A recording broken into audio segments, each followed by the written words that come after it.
In fact, from last June, Government of India has constantly been sending its agencies to Telangana. Now question is why? Because Telangana assembly polls are there in this November, December. तो the modus operandi of BJP has been कि जहाँ भी election है वहाँ मोदी से पहले ED पहुँच जाता है. तो हमारे तेलंगाना में भी यही हुआ है. तकरीबन सारे बिजनेस हाउसेस पे एक 500 प्लस बिजनेस हाउसेस पे आईटी रेड होता है. सीबीआई के रेड एक 100 होता है तेलंगाना के राज्य में. ईडी तो कम से कम 200 जगहों पे उन्होंने छापा मारा है.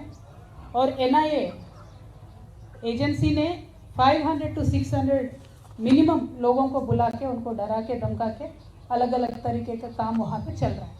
मैं ये लोगों के सामने, जनता के सामने आज रखना चाहती हूँ, क्योंकि ये मेरे अकेले का मुद्दा नहीं है.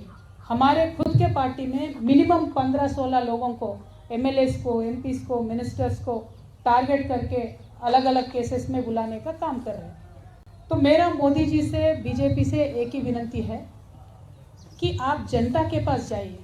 आपने किस तरीके का डेवलपमेंट किया है, तेलंगाना के लिए आपने क्या किया है, देश के लिए आपने क्या किया है, वो बताइए. उनका दिल जीतिए, बाद में इलेक्शन जीतिए. लेकिन हम इलेक्शन हारेंगे या जीतेंगे, एनफोर्समेंट डायरेक्टरेट यूज़ करेंगे, बैकडोर से गवर्नमेंट में आएंगे, इस तरीके का तो हमने देख लिया है. 9 राज्यों में चला है और तेलंगाना में वो चल नहीं पाया. उन्होंने कोशिश किया है लेकिन हमने चलने नहीं दिया. तो इसीलिए उनका अभी एफर्ट ये है कि किसी भी तरीके से ईडी डाल दो, धमका दो, डरा दो. लेकिन हम भी मोदी जी से और भारतीय जनता पार्टी से और पूरे देश की जनता से बता दें कि हम डरने वालों से नहीं हैं. हम एक आंदोलन करके स्टेट को हासिल करके आज स्टेट में सरकार चला रहे हैं. आगे चल के भी हम जनता के लिए ही काम करेंगे और हम बराबर मोदी जी का, भारतीय जनता पार्टी का जो फेल्यूर्स है उसको एक्सपोज करते ही रहेंगे. देखिए, मोदी जी ने 2022 तक बहुत वादे किए थे. उन्होंने जवान को फेल कर दिया, इस किसान को फेल कर दिया, युवाओं को फेल कर दिया. हर एक सेक्शन में वो सिर्फ और सिर्फ फेल्यूर हो और कुछ भी नहीं है. देखिए, आज ईडी के डायरेक्टर है, उनको एक्सटेंशन पे एक्सटेंशन मिलता है. सेबी के डायरेक्टर है, उनको एक्सटेंशन मिलता है. एसबीआई के डायरेक्टर है, उनको एक्सटेंशन मिलता है रिटायर होने के बाद. एलआईसी के डायरेक्टर है, उनको एक्सटेंशन मिलता है. क्यों मिल रहा है इनको?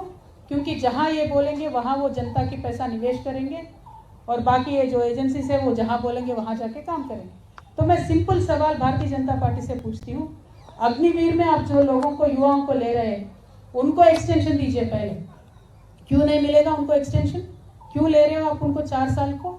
4 साल के लिए उनको क्यों ले रहे हो? 4 साल के लिए आप उनको लोगे, ट्रेनिंग दोगे, बाद में रास्ते पे छोड़ दोगे क्या? या जैसे आपके भारतीय जनता पार्टी के नेता बोलते हैं, आपके ऑफिस में चौकीदार के नौकरी पे रखोगे? आर्मी कितना सेंटिमेंटली जुड़ता है देश के साथ, जनता के साथ. पूरा परिवार छोड़ के, जान पे खेल के आर्मी में रिक्रूटमेंट के लिए बच्चे आते हैं. तो मैं आज यहाँ से डिमांड करती हूँ मोदी जी से, आप 4 साल के लिए अग्निवीरों को ले रहे हो, उनका एक्सटेंशन दीजिए, परमानेंट कीजिए. क्योंकि आज भी आर्मी में 3.5 लाख वैकेंसीज है. तो मैं इतना ही पूछना चाहती हूँ मोदी जी से, आपके फेल्यूर्स को छुपाने के लिए आप जिन जिन राज्यों में इलेक्शन चल रहा है उन राज्यों में आप जाके सारे केसेस डाल रहे हो और हम ज़रूर इनको फेस करेंगे. देखिए, फ्रेंडली उनके जितने भी पॉलिटिकल पार्टीज होते हैं उन पे कोई रेड नहीं होता है. फ्रेंडली उनके जितने भी बिजनेस हाउसेस हैं उन पे कोई रेड नहीं होता है. उन सबके लिए तो 7 खून माफ़ हो जाते हैं. अब अदानी जी ले लीजिए, बाकी बहुत लोग हैं, उन पे तो कुछ नहीं होता है. और आज तो इतना चर्चा है पूरे देश भर में कि देश में डबल इंजन सरकार चल रहा है. और ये 2 इंजन कौन है देश में? एक इंजन प्रधानी है, दूसरा इंजन अदानी है. तो ये हालत आज देश में है. तो ये बच्चा जान चुका है. जिस तरीके से मोदी जी अपने आप को क्लीन बताते थे, साफ बताते थे, वो है नहीं. और श्रीलंकन गवर्नमेंट भी यहाँ आके बोल के गया है कि अदानी जी के लिए आप, मोदी जी खुद जाके बोले हैं कि इनको प्रोजेक्ट देना है. तो इस तरीके के सब बात सामने आ रहे हैं. तो ये छुपाने के लिए आप विपक्षों पे ईडी का वार कर रहे हो. वो ठीक है, हम विपक्ष है, झेल लेंगे, हम पॉलिटिशियन हैं. लेकिन जनता पे जो महंगाई का आप वार कर रहे हो ना, वो ज़रूर आपको आगे इलेक्शन में रिजल्ट दिखाएगा. मोदी जी, आप काम उस पर करिए. मेरा विनंती ये है भारतीय जनता पार्टी से, please work on reducing the prices, please work on giving more subsidies, please work on giving more jobs. What will you get out of torturing people like us? आप करिए, हम बात करेंगे, हम ज़रूर फेस करेंगे ईडी को। लेकिन आपके BL संतोष जी से भी बोलिए ज़रा हमारे तेलंगाना में आके सीट के सामने पेश हो जाए, आंसर करें, क्वेश्चन आंसर करें। किस बात की डर है आप? हमने गलती नहीं किया, हम तो आ रहे हैं ईडी में, हम कल भी जाएंगे, आपको जो करना है करिए, जो लीगल कोर्स है, लीगल एक्शन है, हम पूरा आपसे कोऑपरेट करेंगे। लेकिन BL संतोष जी क्यों केस पे केस करके, दावे पे दावे करके, स्टे के ऊपर स्टे क्यों लेके आ रहे हैं? इस बात को ज़रा जनता गौर करके सोचे। मेरी जनता से एक ही रिक्वेस्ट है, जिस देश में गांधी जी पैदा हुए हैं उस देश में आज झूठ का राज चल रहा है। झूठ पे झूठ, झूठ पे झूठ, झूठ पे झूठ हमें बोला जा रहा है। GDP के बारे में झूठ बोलते हैं, डेवलपमेंट के बारे में झूठ बोलते हैं, पार्लियामेंट के हाउस में खड़ा होकर प्रधानमंत्री झूठ बोलते हैं। क्या ये पॉलिटिक्स है? ऐसा पॉलिटिक्स चाहिए? पावर चाहिए तो जनता के पास जाओ भाई, जी तो उनका दिन। ये किस तरीके का पॉलिटिक्स है? हमें सहनशीलता का भी हद होती है। मैं भारत की जनता से इतना ही बोलना चाहती हूँ कि वन नेशन वन फ्रंट का सरकार को आप मौका मत दीजिए। जो विपक्ष है उनके बात रखना चाहते हैं, ज़रा उनको मौका दीजिए। मुझे एक बहुत इंटरेस्टिंग किस्सा याद आ रहा है। महाभारत का युद्ध चल रहा होता है, दुर्योधन जा रहे होते हैं युद्ध में, तो अपने माता जी गांधारी के पास आते हैं और पूछते हैं, माता जी मैं तो संग्राम में जा रहा हूँ, मुझे आशीर्वाद दे दो। तो माता जी गांधारी बहुत एक अच्छी लेडी है, स्ट्रॉन्ग कैरेक्टर वाली लेडी है, तो दुर्योधन को जानती है दुर्योधन के तरफ गलत है, तो वो आशीर्वाद कैसे दे दे विजय होने की?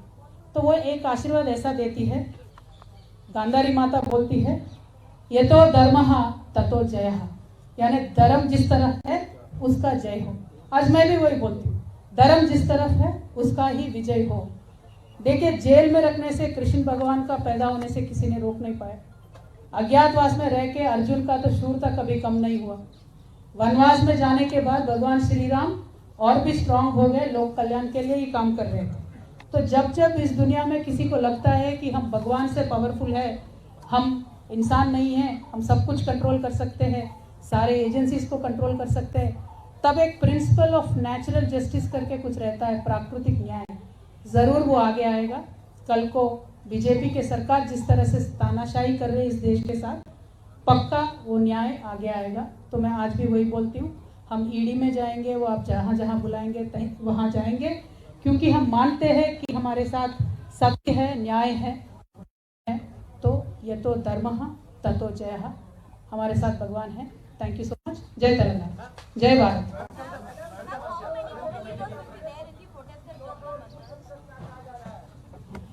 देखिए, पूरे देश से 29 स्टेट्स में जितने भी ऑर्गेनाइजेशंस हैं, हमने उन सबको वुमेन रिजर्वेशन पे भी फाइट किए, उन सबको बुलाया है। लकीली उन सब ने एक्सेप्ट भी किया है। तो at least 500 to 600 people will sit on the hunger strike, but the attendance will be much more. More than 6,000 people have confirmed that they will join us. More than 18 parties have confirmed that they will join in the protest.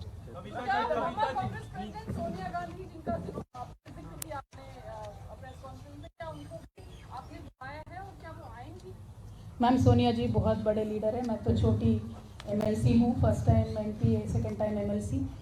Bharat Jagruti जो हमारा NGO है, उसके तरफ से जो हम agitation ये कर रहे हैं महिला आरक्षण के लिए, हमने सारे पार्टी से रिक्वेस्ट किया है कि आप अपने रिप्रेजेंटेटिव भेज दीजिए। हमने मल्लिकार्जुन खड़गे सर से, KC वेणुगोपाल सर से हमने रिक्वेस्ट किया है। तो कांग्रेस से वो अपने जो भी रिप्रेजेंटेटिव भेजेंगे वो आएंगे, मुझे नहीं पता कौन आएंगे। क्या आप और अरुण पिल्लई को जानती हैं? क्योंकि ईडी शायद इन्हीं को लेकर के आपसे सवाल करने वाली है, उनसे आमना सामना होगा। आपको ईडी का बहुत जानकारी है भाई, अंदर से कोई इन्फॉर्मेशन आ रहा है क्या? ईडी जो भी पूछेंगे हम उनका जवाब दे देंगे, आप टेंशन मत लीजिए। कविता जी, आप महिला आरक्षण के बहाने तमाम पार्टियों को जुटा रही हैं। कांग्रेस कहती है कि BRS की टीम है, आपको टीम कहती है आपकी पार्टी को, और आप BJP पर हमला करते हैं। थोड़ा सा क्लियर कर दीजिए, क्या है सच्चाई? देखिए, एक तो बात यह है कि जब भी कोई आवाज़ उठाता है किसी सत्ता पक्ष के खिलाफ, तो पहले बाकी पक्ष लोगों को लगता है कि आवाज़ उठाने का हक सिर्फ हमें है, बाकियों को करना चाहिए। तो कांग्रेस पार्टी का ये आदत है, कोई भी आवाज़ उठाता है बीजेपी के खिलाफ तो भी बोलते हैं ये B टीम है, C टीम है। लेकिन आज कांग्रेस की हालत अगर आप देखेंगे तो पूरे देश में सिर्फ और सिर्फ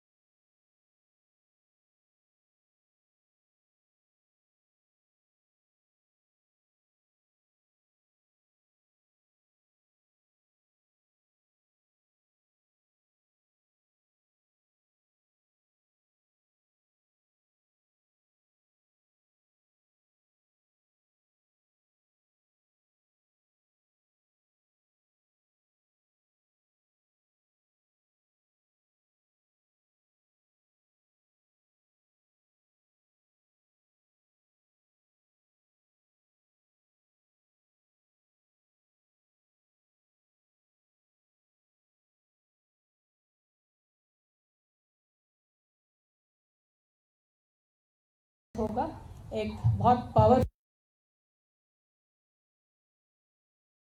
पॉलिटिकल एक पार्टी इस देश में बनेगी. BRS will work for the nation and we will emerge very strong. BJP का आरोप है कि दिल्ली की पूरी excise the receiving end of agencies almost all the opposition parties. Now most like PRs, like people see that the initiative taken by BRS, TMC and SP seems to be like a third front that will go against the interests of the opposition parties. Will your party take an initiative to bring all the opposition parties, especially in the wake of attack onslaught by the central agencies against like-minded opposition parties? Because even now you are saying that the Congress party is not coming along with the regional forces. So what do you think? Should all the opposition parties come together against the central agencies? Brother, we've been taking the initiative for a long time. It's not now. Honorable Chief Minister and our leader of Bharatiya Rashtra Samiti, KCR Garu, has taken the initiative and we've held multiple meetings with stakeholders of various parties in this country, and we've declared it openly that we will work with all like-minded parties. Idea and ideology is simple. Bharatiya Janata Party in today's form and shape is hurting the country, not working for the development of the country. They are spoiling the ecosystem of this country and the secular fabric of this country. So certainly we will work to unseat them from power, and we will work with every party which is like-minded. We will work with every party which is like-minded. The silence of your father and your brother. About see, why should my father and brother speak about such silly issues? Party also is targeted. Now, the entire party, in fact, my brother and Honorable Minister just held a press conference today. But that apart, entire party, 15, 16 MLAs, leaders, small leaders, big leaders, everybody has been targeted. And that has been the attitude of the BJP party, unfortunately, in every state. So if we speak about it and make a big issue out of it, tomorrow my dear friends in the press, they'll write कि ये डर गए, ये बात कर रहे हैं सिर्फ ईडी के बारे में. But I really want to request through you to the people. See, today we put up a protest for Mahila bill. They'll call me to ED. So every paper is writing only about Kavita attending ED, but not Kavita doing dharna for a women bill. So tomorrow they'll increase the price of the cylinder, but then they'll call some other leader to ED. So cylinder hike price will not be there, issue will not be there. Some other leader going to the ED will be there.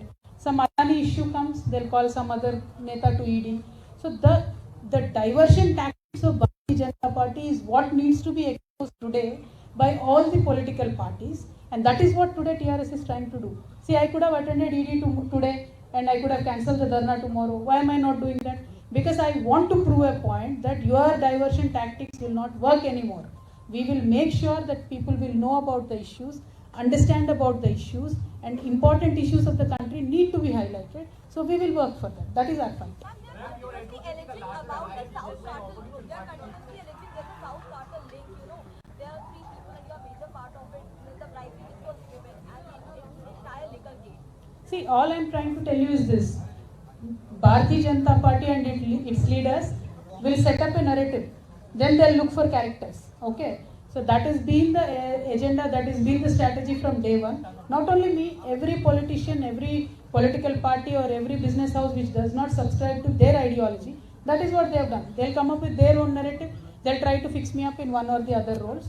And they are calling me various names. Let them call. Let the people decide. We will cooperate with them. And you have a larger alliance between opposition parties. Where does the Congress party stand in that alliance? Do you think that if required, you will, speak with them or they'll approach you? What is the stand or what is the status of Congress party in your idea of opposition?